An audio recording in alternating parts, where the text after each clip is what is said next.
the Panthers goalie. He's really just a kind person, a funny person, and somebody who really cares about the future of the franchise. So I tip my cap to him, and I'm looking forward to seeing number one retired, just like Glenn Hall in Chicago. Right. Well, number ones are definitely were popular For goalies, numbers yeah. back in the day. I remember when Roberto was traded to the Vancouver Canucks a while back. He definitely felt out of place. I'm glad the Panthers brought him.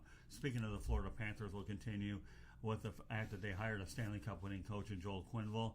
I believe that's a home run hire. I truly believe that this move, along with the acquisition of Sergei Bobrovsky, have definitely reignited some enthusiasm for the franchise. The Panthers tickets will be hot tickets in the future. For anybody that doesn't think that South Florida will be a good hockey town, you go ahead and put a quality product, and I guarantee the BB&T Center will be sold out. So any doubters in South Florida, get rid of them. The Panthers are finally headed in the right direction. I sure hope so. It's been a long time, and I was here when they made it to the finals, and this was a Panthers town. People cared. It's not just about winning the Stanley Cup. It's about being relevant. And I think that by hiring Quenneville and then making a big splash in free agency, they're showing the South Florida community, hey, take us seriously. We're going to try to win. And I'm not sure that commitment has always been there, but I think it certainly is now. Yeah, well, when you let a guy like Gerard go the way they did, that certainly left a sour taste in the Sure franchise. did. But now a good recovery with Quenneville. We got a few other South Florida sports notes I'd like to get to, hopefully time permitting. And we'll talk about Jimmy Butler will be the new face of the Miami Heat. Now that Dwayne Wade has retired, Hassan Whiteside was shipped to the Portland Trail Blazers. And, for all of Jimmy Butler's fiery personality, he won't get an opportunity to do that since he didn't work well with Tom Thibodeau and Brett Brown. But if anybody can keep Butler in line, there isn't anybody that I can think of than Pat Riley. Some thoughts here, Jeff Edelman. Well, Tom Thibodeau, don't a lot of people not get along with him? I don't know, but he's been a winner, though. No, I'm just saying he's had some. He's either love him or hate him type of guy. So I think because he's a defensive-minded coach. Yeah. Just because you got a bunch of these guys that are offensive ego maniacs, it's another story. But with all due respect, he's a winner. Not like that Jimmy Butler isn't a toxic personality either. But when you have Pat Riley with the Miami Heat, I'll be hard-pressed to think that Pat Riley will let Butler get away with some of his I think Butler was very, very impressed with how the organization treated Dwayne Wade during this last year, and it made a huge impression on him. And from what I understand, that was one of the main reasons why he wanted to come to Miami. Listen, Riley, the players like him, and their coach Spoelstra, he was able to manage the big three. Mickey Arison is about as good an owner as you could have in sports. So Miami really is a hot basketball destination, and getting Jimmy Butler down here, I think that maybe they can start the third championship era of the Miami Heat. Why not? Well, here's the thing, Jeff. Okay, when you go ahead and tell Jimmy Butler, this is your team. My goodness, if that isn't a selling point, then I don't know what the living heck is. So. And he hasn't had that really before. Well, I'm optimistic. I think it's a good fit. A couple of other notes I want to get to while we have the opportunity to do so. The Miami Dolphins will begin training camp soon with a new coach of Brian Flores, quarterbacks Ryan Fitzpatrick and Josh Rosen. The intrigue is you have the fresh start that it will benefit Josh Rosen. If it doesn't, they'll be picking a quarterback next year off of his stint in Arizona. He'll learn from Jim Caldwell, who worked with Peyton Manning. So I believe I think the Dolphins quarterback situation will be a very intriguing one. And I have a gut feeling that Josh Rosen could do pretty well. And I don't think there's a better guy to show him the ropes than Ryan Fitzpatrick, who's been all around the NFL and then some. Well, I think that it's hard to say this to Dolphins fans, but this is going to be a year of patience. But I actually think hiring Flores, who's from New England, he's from that system, they actually have a plan now. Right. And I think that in the past, they're just like, okay, let's put something together. Tannehill. And Tannehill was never going to bring them out of, maybe get them to the playoffs, and that's it. Now I think that there's more of a plan in place.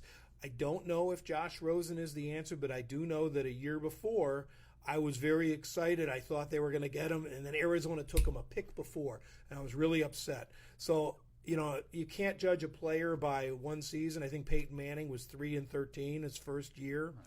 Right. I think we have to be patient. This is, I hate to say it, it's going to be a rebuilding year, but at least there's going to be a system in place.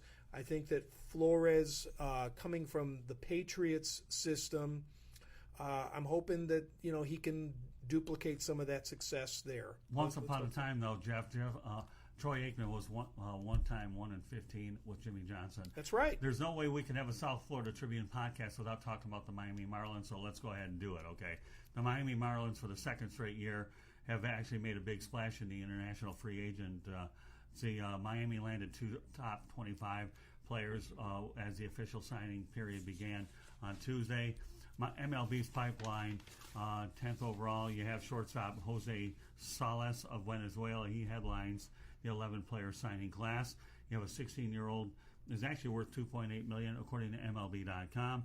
In addition, you have the Dominican Republic, another shortstop, Junior Sanchez, number 24 overall. He signed for a reported $1.15 million. Now, Miami has landed 5 players from Venezuela, 3 from the Dominican Republic, 2 from Panama, 1 from the Bahamas. And by position, Jeff, okay, the Marlins went heavy on shortstops along with 4 right-handed pitchers and 2 outfielders. Derek Jeter was once a shortstop, okay? But unlike MLB free agent, there is a hard salary cap for international prospects every season. The Marlins are allocated $5,939,000 since they actually have a competitive round, an 8 pick in the MLB draft. But here's the bottom line, okay, is this. Under the new ownership group of Bruce Sherman and Derek Jeter, they placed a greater emphasis on the international draft. Mm-hmm. You could get a lot of great young international players. And last year, the Fish landed the number 1 player, Cuban outfielder Victor Mesa, and his younger brother, Victor Mesa Jr. The bottom line is this, okay? I know the Marlins have had a lot of frustration through the years, but let's not forget one thing about this franchise. They do have 2 world championships, no matter whether they bought them or they didn't. And I'm one to have so much respect for Derek Jeter because he reminds me of Steve Yzerman. These guys are proven winners, is what they are. And I have a lot of faith that Derek Jeter will get this mess straightened out, and he'll go ahead. If he has to draw from Dade County, that's probably where he's going to do it. But I do believe that at the site that was once the Orange Bowl, you only have 35,000 people to bring in from around the region.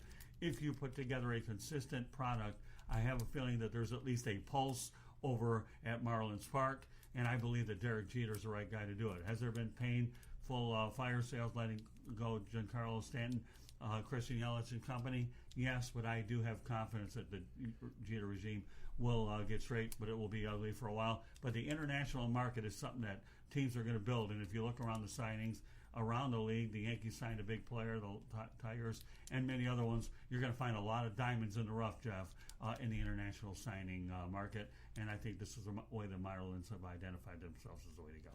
Well, I mean, they're not going to go out there and offer somebody $300 million, even though there was that whole thing with Albert Pujols a few years ago. Right. They're just not. That's not how they're built. If they're going to be relevant, if they're going to be a team that contends, this is the way it's going to happen.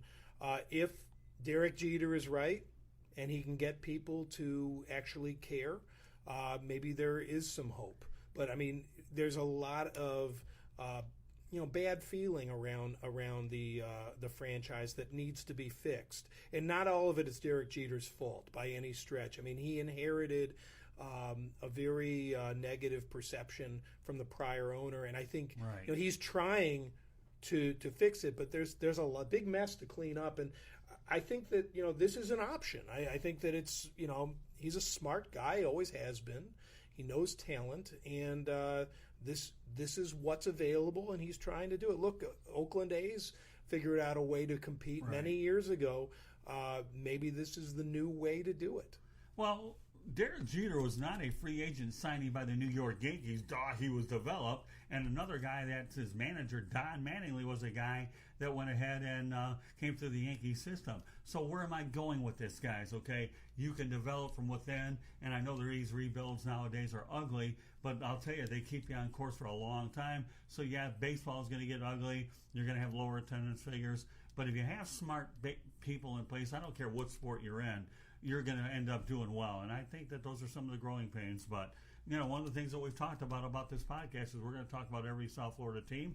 I think that's a great thing that we're looking to accomplish as time goes on. And I think it's our responsibility to hit on every team at least once, and we'll incorporate colleges as time goes. But this is four major professional sports teams, and I feel like we're doing our due diligence to do our duty to educate the fans here in South Florida. Absolutely. So hopefully some good things are happening. I mean, we mentioned that 2 of those teams are in rebuilds, but so if you're listening, the teams to watch in particular are the Heat and the Panthers. Right now, the Panthers might actually be the most competitive franchise in South Florida in professional sports next year.